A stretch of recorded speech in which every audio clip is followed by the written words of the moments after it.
Well, we're back. We got rained out last time after comparing some 20 gauge loads. So today we're back with 12 gauge.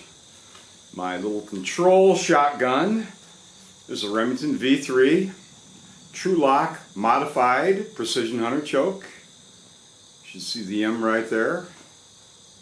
So all shots will be taken through this gun.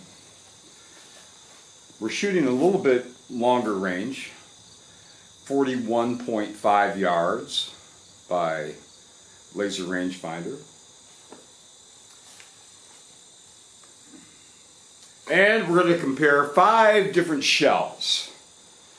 We have 3 bismuth loads and 2 lead loads. First bismuth load is 1 1/4 ounce, number 4, Kent. That's a 2 3/4 inch shell, by the way. 1 3/8 ounce, number 5, Remington Premier Bismuth, featuring heavy bismuth. So, smaller shot, number 5, you would expect substantially more pellets, and that's an 1 3/8 ounce payload.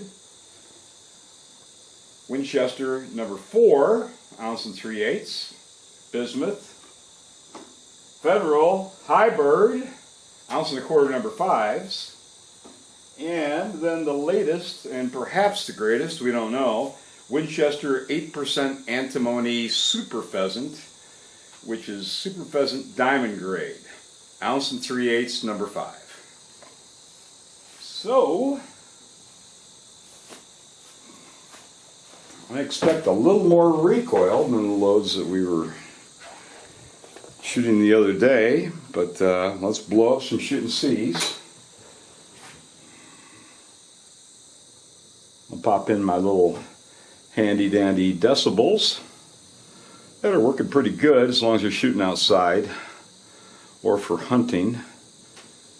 Definitely would not want to use decibels or the equivalent indoors. But for outside use, particularly hunting, where you still have good awareness of your surroundings, fellow hunters, the dog, and a pheasant cackle, good way to go. We'll zoom in.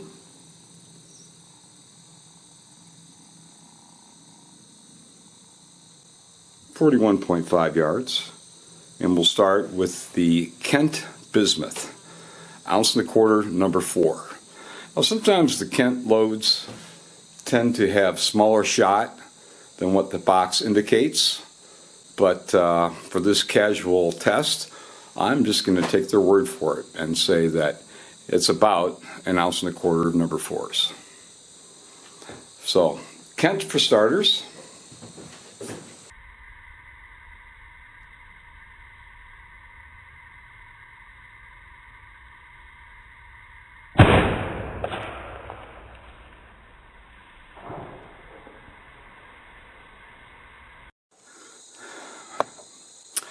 Fresh paper, same gun, same range. This time we're going with Remington, 1 3/8 ounce, number 5 bismuth, featuring heavy bismuth. Smaller pellet, heavier payload, should be dramatically better just because of the increased pellet count.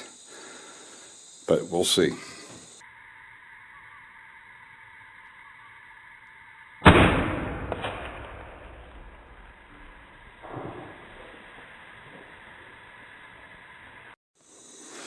All right, shell number 3, our final 12 gauge bismuth load, happens to be the Winchester 1 3/8 ounce, number 4.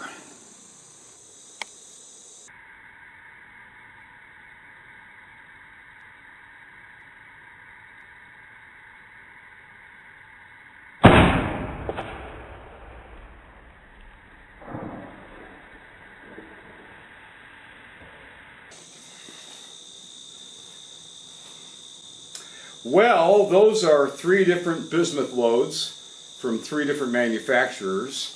It's not really a level playing field because we're talking about different shot diameters and different payloads. But I'll give you my impressions. Of course, feel free to do your own patterning and you'll come up with your own. This, in my view, would be by far the worst performer, which is the Kent. And I have tried with Kent before, and several Kent loads have done a lot worse than this. But it's just not a good spread. I don't like it. Even though we have pellets towards the top of the target, we've got just untouched areas here, and that's just not good overall density or consistency.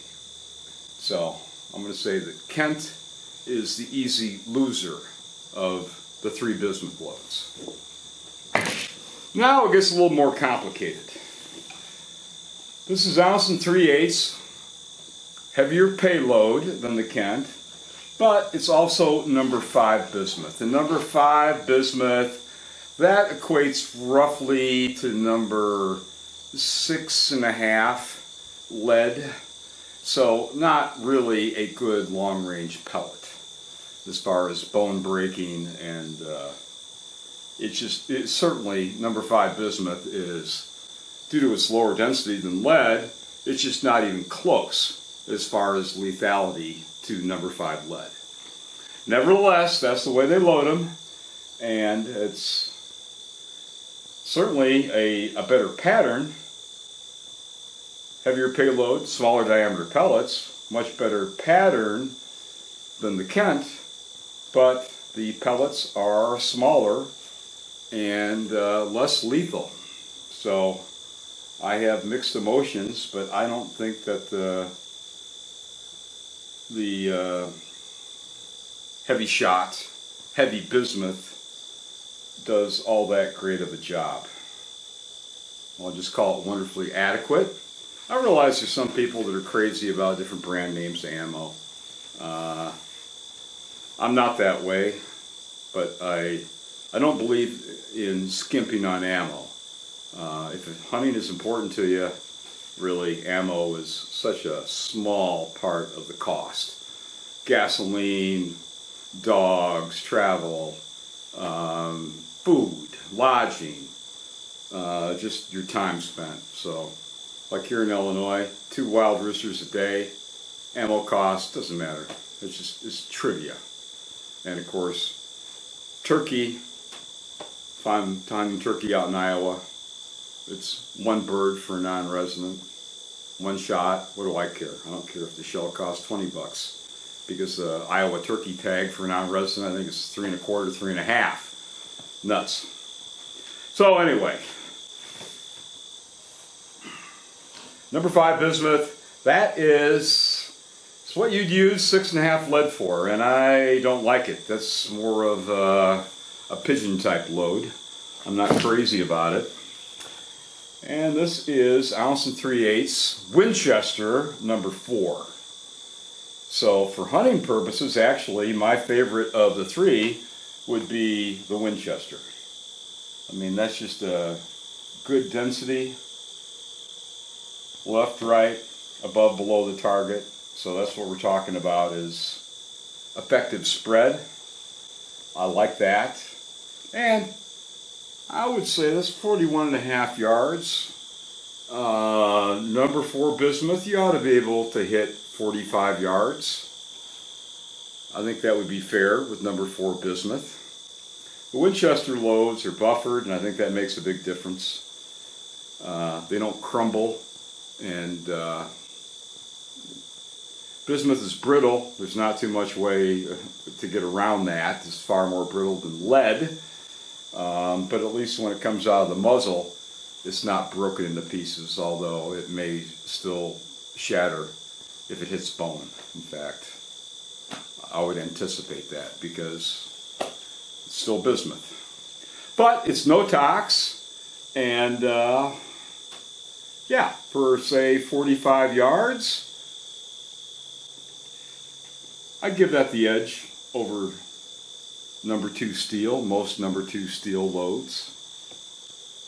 You can decide for yourself, but that's what I've seen so far, is that really, as far as bismuth loads anyway, Winchester they've got the best on the market. so far. Their 20 gauge load, previously tested, was advertised for about a year and a half as having an 1 1/8 ounce payload. Well, they changed it, and it's really only 1 ounce.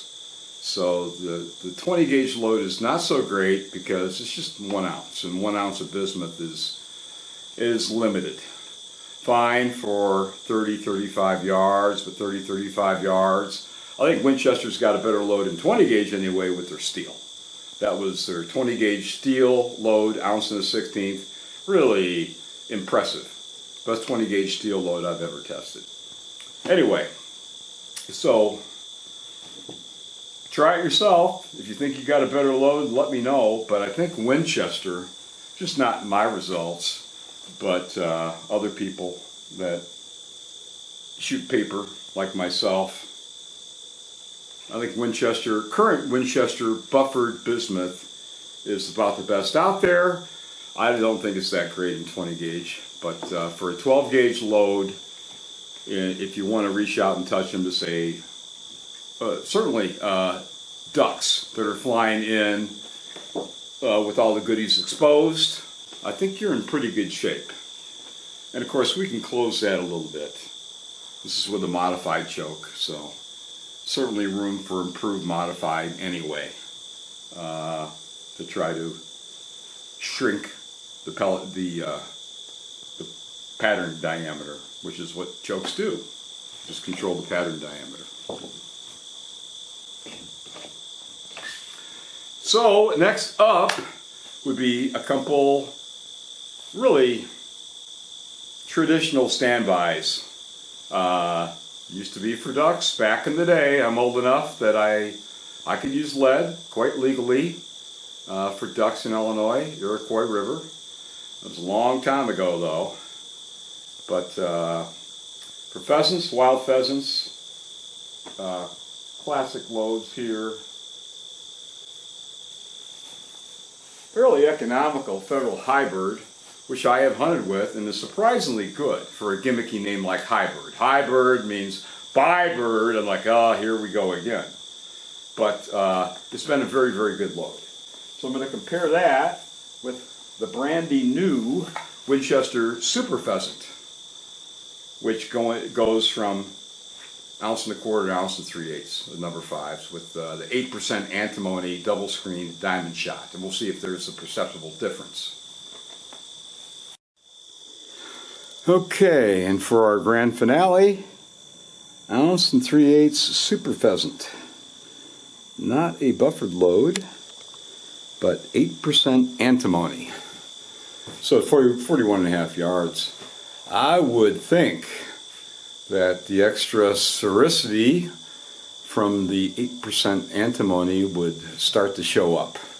Normally it does anything past 30 yards. You can tell the difference between soft shot and hard shot. Well, this is super hard.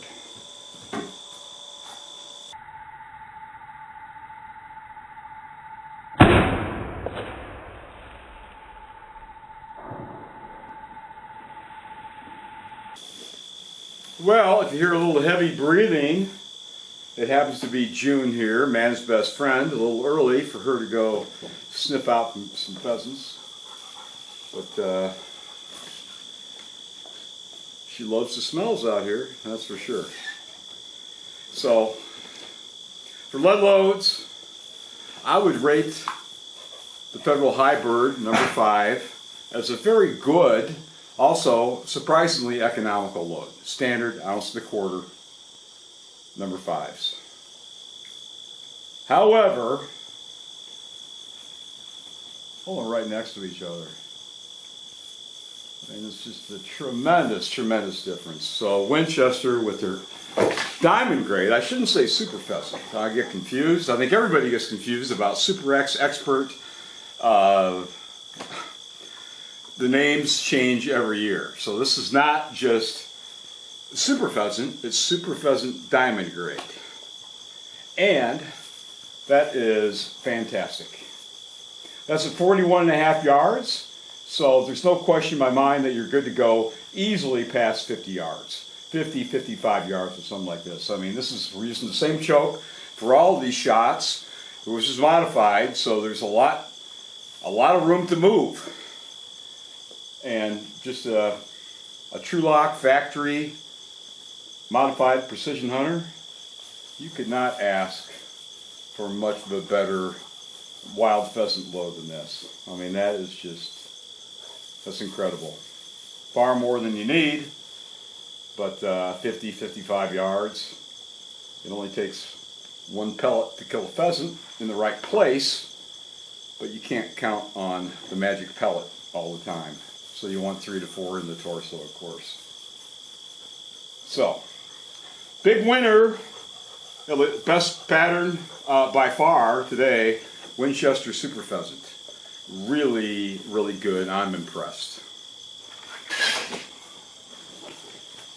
As for the others, I do like the Winchester bismuth, but it's not as impressive to the extent as their diamond grade Super Pheasant is. Because we're talking about the same payload.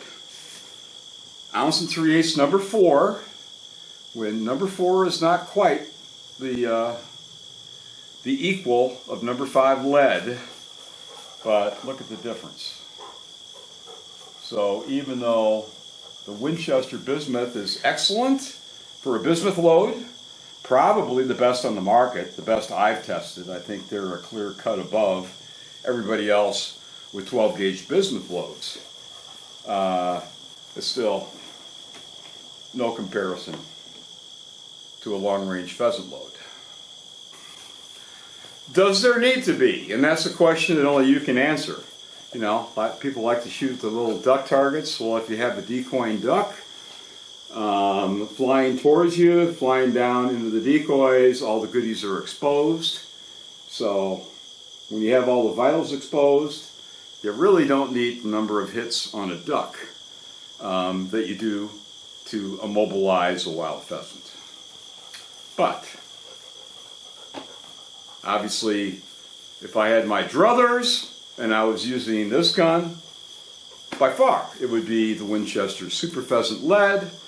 But as we know, lead is not allowed in a lot of places. So number 2 steel does work, certainly within range.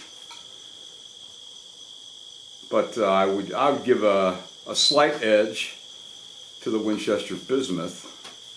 Although 30, 35 yards, it really doesn't matter. In the short range, or I should say relatively short range, steel number 2 does just fine. It's just not a super long range product because of the low density, that's all. So, thanks for stopping by. Let me pack things up and get the dog back in the truck. So we'll see you next time.